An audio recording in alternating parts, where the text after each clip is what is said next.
उस स्थान पर हम आ जाएंगे जहाँ पर चैतन्य महाप्रभु अंतिम समय, जो अंतिम 18 वर्ष चैतन्य महाप्रभु ने इसी स्थान पर गुजारे थे।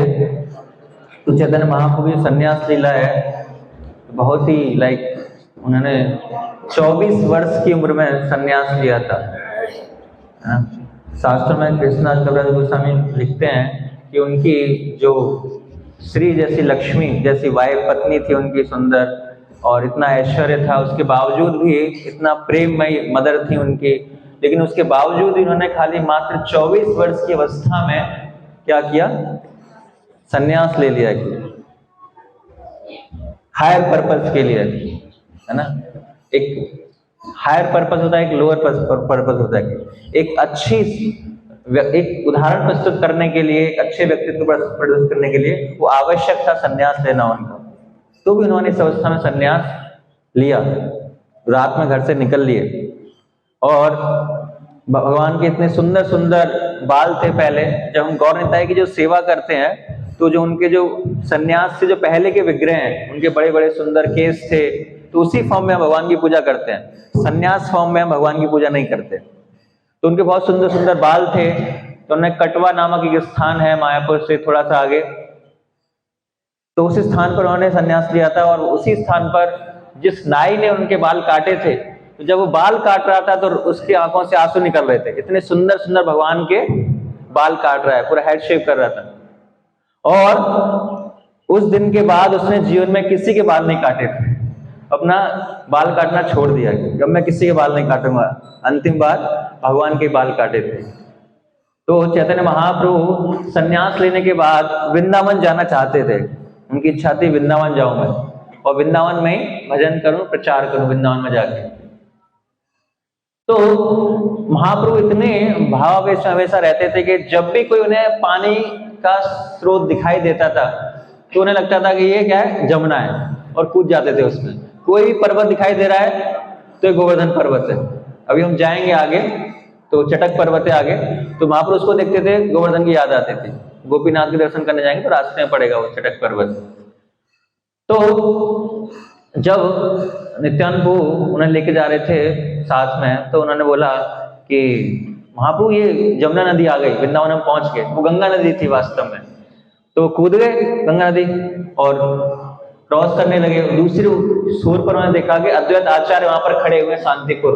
तो उन्होंने देखा कि मैं शांत, उन्हें बाद में रियलाइज हुआ कि मुझे बेवकूफ बनाया गया है, गंगा समझ के, सॉरी जमुना समझ के गंगा में कुदा दिया। तो फिर वहां पर अद्वैत आचार्य थे और अद्वैत आचार्य ने वहां पर उनकी जो माता श्री हैं सची माता, तो उनको ही बुलाया हुआ था। तो संन्यास के बाद चैतन्य महाप्रभु पहली बार अपनी माता से मिल रहे हैं। और जब माता चैतन्य महाप्रभु को इस वेश में देखती हैं, संन्यास वेश में, तो उनके आंखों से आंसू होते हैं। तो चैतन्य महाप्रभु फिर इमोशनली ब्लैकमेल करते हैं अपनी माता को कि देखो अब मैंने संन्यास तो ले लिया है ना, अगर आप कहोगी तो मैं अभी ब्रेक कर दूंगा, संन्यास को तोड़ दूंगा, संन्यास का जो मैंने व्रत लिया है उसको मैं तोड़ दूंगा।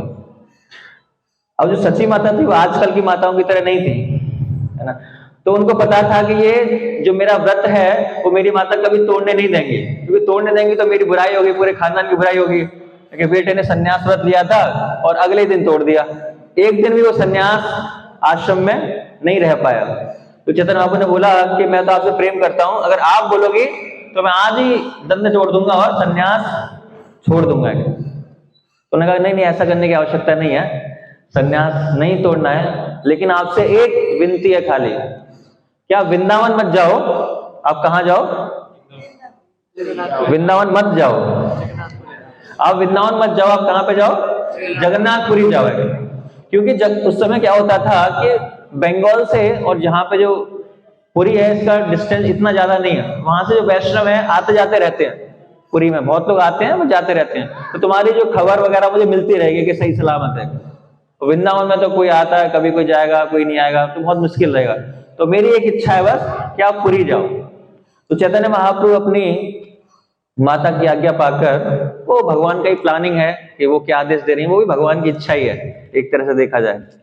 तो उनकी आदेश पालन करने के बाद चैतन्य महाप्रभु जगन्नाथपुरी में आते हैं और सबसे पहले जब जगन्नाथ जी के दर्शन करने जाते हैं, वो जगन्नाथ जी के बहुत दूर से दर्शन करते हैं और दर्शन करते ही मूर्छित हो जाते हैं, अनकॉन्शियस, बिल्कुल चेतना उनकी चली जाती जगन्नाथ जी के दर्शन करते ही। हमारे साथ ऐसा नहीं होगा, टेंशन मत लेना। तो फिर उनके जो हेड पुजारी थे सार्वभौम भट्टाचार्य, बहुत प्रकांड पंडित थे, वो हेड पुजारी थे उस समय जगन्नाथ मंदिर।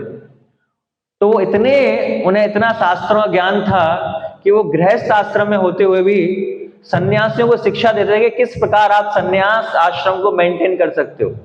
इतने प्रकांड पंडित थे वो, शास्त्रों का गहन ज्ञान था उनको, मायावादी थे।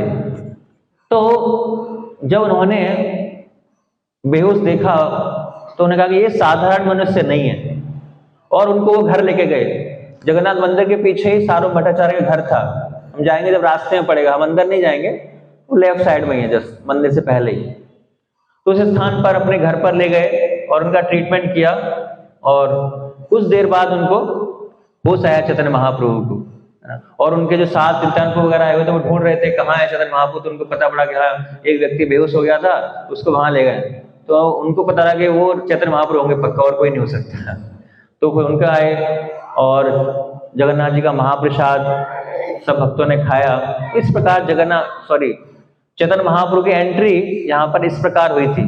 और उसके बाद 6 साल, 1 साल बाद, 4-5 महीने बाद वो साउथ इंडिया के भ्रमण पर गए, और उसके बाद फिर एक बार वृंदावन में गए चैतन्य महाप्रभु, और 2 बार वृंदावन गए। उसके बाद फिर 24 वर्ष की आयु में उन्होंने संन्यास लिया था, और 6 वर्ष उन्होंने भ्रमण किया, और अंतिम जो 18 साल हैं, 48 साल भगवान यहाँ पर थे, तो 24 वर्ष में संन्यास लिया, 6 साल भ्रमण किया, फिर 18 वर्ष जो थे अंतिम, वो इसी रूम में, जो हमने रूम के दर्शन किए, कमरा, छोटा सा कमरा है, तो चैतन्य महाप्रभु का जो अंतिम 18 साल हैं, तो डीप एब्जॉर्प्शन है भगवान में, है ना। तो चैतन्य महाप्रभु जो है वो राधा रानी के भाव में है, तो कृष्ण के विरह को महसूस कर रहे हैं, कृष्ण का विरह उन्हें हमेशा सताता रहता है। कृष्ण के विरह में कभी रोते हैं, कभी कूदते हैं, है ना, कभी आंसू गिर रहे हैं, इसलिए रोंगटे खड़े हो जाते हैं, गला जो है रुद्ध हो जाता है। तो ये सारे सिम्टम्स, लक्षण जो है चैतन्य महाप्रभु प्रकट करते थे। तो इस तरह चैतन्य महाप्रभु की अंतिम दिनों में बहुत सारी लीलाएं हैं, है ना। चैतन्य महाप्रभु क्या करते थे, जैसे मैंने बताया कि जहां भी पानी देखते थे उन्हें लगता है कि क्या है, यमुना नदी है। तो एक बार चैतन्य महाप्रभु यहाँ पे भगवान ने डुबकी लगाई और भगवान गायब हो गए, मिले ही नहीं। और जो भगवान के पार्षद है, नित्यानंद वगैरह ढूंढ रहे हैं, कहाँ गए भगवान, कहाँ गए भगवान। तो एक व्यक्ति मछुआरा, जहाँ सुबह आप देखोगे तो बहुत सारे नाव में मछली पकड़ के लाते हैं, बहुत मछली यहाँ पर पकड़ी जाती है। तो एक मछुआरा था, तो उसके जाल में भगवान फंस गए थे। तो जाल में देखा रहे ये कौन व्यक्ति है, ये कैसा जानवर है। और जैसे ही उन्होंने चैतन्य महाप्रभु को टच किया, वो व्यक्ति पागल हो गया। पागल जैसे हरि बोल हरि बोल हरि बोल चिल्लाने लगा। तो जब भगवान के पार्षदों ने देखा कि ये व्यक्ति कुछ ना कुछ इसका कनेक्शन है चैतन्य महाप्रभु से, तभी इस अवस्था में है। तो उसने पूछा कि ऐसा कैसे, आपके अंदर ये लक्षण कैसे हो गए, आप क्यों हरि बोल कर रहे हो पागलों की तरह। कह रहे मुझे नहीं पता, एक मैं मछली पकड़ने गया था तो एक बड़ी सी मछली फंसी है, और उसको जैसे मैंने छुआ है तब से मेरे अंदर ये पागलपन हो गया है। तो जो पार्षद थे भगवान के, वो समझ गए ये चैतन्य महाप्रभु वहां पर है। तो चैतन्य महाप्रभु वहां पर मिले। फिर यहाँ पर भगवान पुरी में डुबकी लगाई थी भगवान ने समुद्र में, और यहाँ से 60 किलोमीटर दूर कोणार्क मंदिर है, जहां हम नहीं जाएंगे। तो वहां से थोड़ी सी पहले चंद्रभागा एक स्थान है, उस स्थान पर चैतन्य महाप्रभु मिले थे। इतनी दूर चैतन्य महाप्रभु समुद्र के अंदर चले गए और वहां जाके मिल गए। तो कहीं भी कुछ भी गायब हो जाते चैतन्य महाप्रभु। तो जो भक्त थे बहुत परेशान थे, गायब हो जाते हैं, पर ढूंढने ढांढने में इतनी टेंशन होती है। तो उनको क्या कर दिया, इस रूम में बंद कर दिया चैतन्य महाप्रभु को, ये अब कहीं नहीं जा सकते। लेकिन क्या हुआ, चैतन्य महाप्रभु ने अपने जो शरीर है उसको एक लिक्विड फॉर्म में लिया, सटल बॉडी में, और जो 2 दरवाजों के बीच में दरार होती है, थोड़ा सा स्पेस होता है, वहां पर उससे बाहर निकल गए और फिर से गायब है। तो इस तरह अंतिम समय में चैतन्य महाप्रभु बिल्कुल भगवान के जो विरह रस में पूरी तरह से अब्सॉर्ब थे, और उसी रस में भगवान को प्राप्त करने का हर स्थान में उन्हें भगवान दिखाई देते थे। तो वो राधा रानी के भाव में यहाँ पर आए थे। और चैतन्य महाप्रभु जब तक यहाँ पर थे, हर साल बंगाल से बहुत सारे वैष्णव आते थे और 2 महीने के लिए वो यहाँ पे रुकते थे। तो चैतन्य महाप्रभु सब सारा इंतजाम उनका रहने खाने का, लगभग 200 भक्त हर साल आते थे बंगाल से, उनके परिवार से। तो हर साल यहाँ पर आते थे, भक्तों का इंतजाम करते थे, देखते हर व्यक्ति सही सलामत सही स्थान जिसको मिला है नहीं मिला है, और रथ यात्रा ऑर्गेनाइज होती थी। तो चतुर्मास में हर व्यक्ति यहाँ पर आते थे। चतुर्मास जब स्टार्ट होता तब रथ यात्रा भी स्टार्ट होती जुलाई में। और जो पूरा सुपरविजन है रथ यात्रा का, कीर्तन का, वो चैतन्य महाप्रभु करते थे। उन्होंने 7 पार्टियां बनाई थी चैतन्य महाप्रभु ने। कितनी पार्टी? 7। तो 4 पार्टी जो है जगन्नाथ जी के रथ के सामने कीर्तन करती थी, अलग अलग 4 पार्टी, और चारों के बजाने वाला अलग, गाने वाला अलग, और डांस करने वाला अलग। जो प्रमुख है, जो लीड करेगा, वैसे ही सबको फॉलो करना डांस। तो 4 पार्टी आगे रथ के, एक दाएं, एक बाएं और एक पीछे। इस तरह 7 पार्टी होती थी। और ऐसे कुछ जीवात्माएं, सौभाग्यशाली जीवात्माएं ऐसी थी उसमें, भगवान के भक्त ऐसे थे जो चैतन्य महाप्रभु के दर्शन कर पाते थे, कि वो देख पाते थे कि भगवान चैतन्य महाप्रभु 7 पार्टियों में एक साथ डांस कर रहे हैं। इस पार्टी में भी है, उस पार्टी में भी है, इस पार्टी में भी है, इस पार्टी में, इस पार्टी में। चैतन्य चरितामृत है, कौन भाग्यवान जीव, कि जो भाग्यवान जीव थे वो इस दर्शन को देख पा रहे थे चैतन्य महाप्रभु। बाकी लोग देख रहे थे कि एक ही जगह। जैसे भगवान कृष्ण जब 16,000 रानियों के साथ थे, तो अलग अलग स्थान पर वो अलग अलग कार्य कर रहे थे। किसी रानी के साथ वो कुछ प्रसाद पा रहे हैं, कहीं कुछ कर रहे हैं, कहीं कुछ काम कर रहे हैं। तो हर रानी के साथ वो एक ही स्थान पर, एक ही समय में अलग अलग स्थानों पर मौजूद है। भगवान अपने आप को एक्सपेंड कर सकते हैं, अनगिनत रूपों में भगवान अपने आप को एक्सपेंड कर सकते हैं। जो जीव है अपने आप को एक्सपेंड कर सकता है, कर सकता है ना। 8 रूपों में वो अपने आप को एक्सपेंड कर सकता है, ये सिद्धि है। लेकिन 8 रूप जो है उसके, जो 8 एक्सपेंशन है, वो क्या करेंगे? जैसे एक व्यक्ति ने हाथ खड़ा किया तो 8 हाथ खड़ा करेंगे। तो 8 व्यक्ति एक समय एक ही कार्य कर सकते हैं, वो अलग अलग कार्य नहीं कर सकते। लेकिन भगवान जो है अलग अलग कार्य भी कर सकते हैं और अनगिनत रूप में वो अपने आप को एक्सपेंड कर सकते हैं। तो चैतन्य महाप्रभु भी यहाँ पर इस तरह 18 साल लीलाएं करते थे और पूरी तरह से भगवान के नाम में, भगवान के विरह में पूरी तरह से एब्जॉर्ब रहते थे, भगवान के कीर्तन में। तो यहाँ भगवान के अंतिम साल जो है चैतन्य महाप्रभु के बीते हैं, और जो शुरुआत के 24 साल हैं मायापुर में बीते हैं, उनके बारे में हम मायापुर में ही चर्चा करेंगे कि चैतन्य महाप्रभु का प्रकट कैसे हुए, क्या क्या उन्होंने बचपन में लीलाएं की। तो ये यहाँ की कुछ लीलाएं थी। इसके बाद हम जगन्नाथ मंदिर जाएंगे सीधे। उससे पहले थोड़ी देर यहाँ पर 10 मिनट कीर्तन करेंगे। जैसे मैंने बताया कि चैतन्य महाप्रभु को कीर्तन बहुत पसंद है, कीर्तन और डांस चैतन्य महाप्रभु को बहुत पसंद है।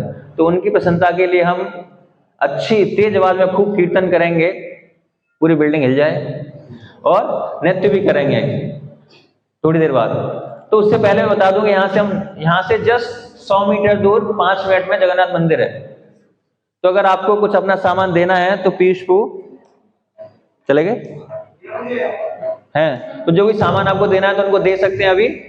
अगर नहीं देना कोई चाहते तो फिर वहां पर मैं बता दूंगा शॉप्स हैं, वहां पर आप जमा करोगे और लौटते में आप वहीं से उसको उठा सकते हो।